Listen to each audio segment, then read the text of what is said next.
TYT Investigates has reported on a fascinating story involving Sinclair Broadcast Group and its ties to a bank in New York that wanted to push for the tax cuts that the Trump administration and Republicans in Congress successfully passed.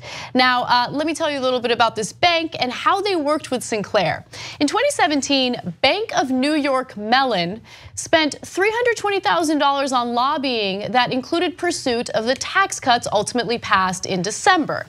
At the same time, TV news coverage of the debate over tax cuts was being slanted toward the tax bill. That coverage was most slanted at TV stations run by Sinclair Broadcast Group. The single biggest investor in Sinclair is the Bank of New York Mellon, which owns almost 10% of Sinclair. So this bank owns 10% of Sinclair. Sinclair then turns around and puts out all sorts of pro-tax cut propaganda. What's incredible to me is, despite the fact that they did this, the tax bill still had a very low rating. It polled very poorly among Americans. Like all that propaganda, I mean, they still passed the legislation, but Americans were not buying the tax cuts. Now, with that said, there's this dude named Boris Epshteyn, okay? And he has these commentary segments that Sinclair channels, Sinclair-owned channels throughout the country have to air. They have no choice, they have to air it. Just take a look at what he had to say about these tax cuts. We are getting closer and closer to tax reform. Tax reform is key. At the center of the White House plan is lowering the corporate tax rate. They need to get to as low of a rate as possible. These changes make perfect sense. Some critics say that a 15% corporate tax rate is not possible. The president, however, has continued to push back and stand his ground on 15%. Here's the bottom line. It is impressive. Here's the bottom line. Cutting the corporate rate is the very crux of tax reform. Here's the bottom line.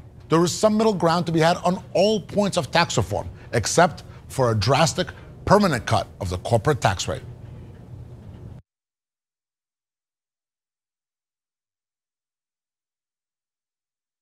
Okay, so keep in mind that this Boris guy was an advisor to the Trump campaign, very supportive of Trump.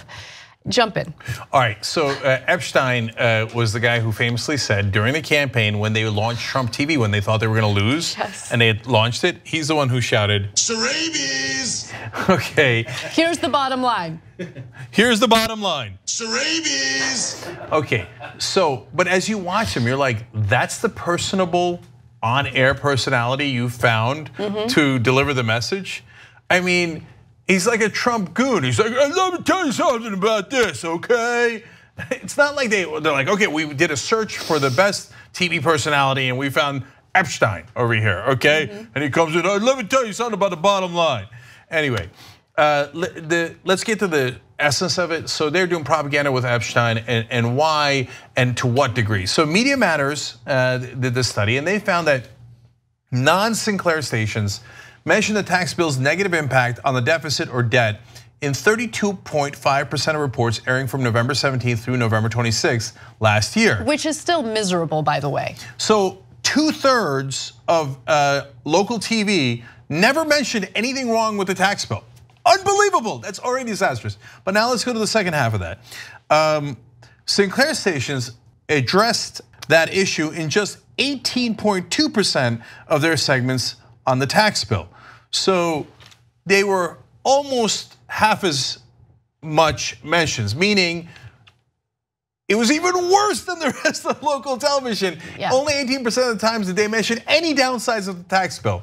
Otherwise, the bottom line is this is wonderful for all of you, okay? So let me reiterate, only 32.5% of the time non-Sinclair stations mentioned the deficit and the debt that would be tied to this tax cut. When it came to Sinclair owned, it was 18.2%. Now, more specifically about one of the other downsides, non-Sinclair stations mentioned in 6.3 of their reports that the tax bill's repeal of the individual mandate for health insurance could increase customer premiums. So that's a big downside that if your premiums go up, right? But only 6.3% of the local stations mentioned it. Sinclair stations in the study never informed their viewers that premiums could increase. Never. I mean, both are pretty bad. Obviously, Sinclair is worse because they never mentioned it. But come on, non-Sinclair owned stations, you've got to do better. Only 6.3%. So, Bank of New York Mellon spent $323,000 lobbying for this bill. You know what they got back from the bill when it was all said and done? Just in the last quarter of a year, $427 million in benefits. That's why they spend the money lobbying, and that's why they spend the money doing propaganda, because it pays handsomely. If you want to get the whole Young Turks show every single day, become a member, tytnetwork.com/join. And once you do, you'll be saying, you know, I'm like a smart person. Or you might say, I think it's weird. Or you might say, oops. No, that won't be that one. It won't be that one. It'll be great, trust me. tytnetwork.com/join.